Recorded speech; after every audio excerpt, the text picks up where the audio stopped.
از تاجیکستانم برایم میرسد نور.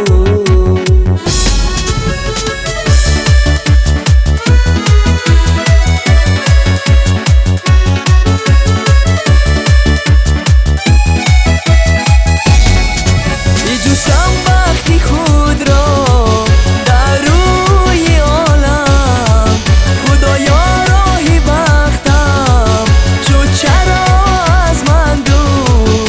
میدیدم هر دره را و من بیگانه گشتم، فقط از تاجیکستانم برایم میرسد نور. مسافر تاجیکم من، مسافر تاجیکم من، یادی وطن کنم من، یادی مادر کنم من. فقط از تاجیکستانم برایم میرسد نور، فقط از تاجیکستانم برایم میرسد نور.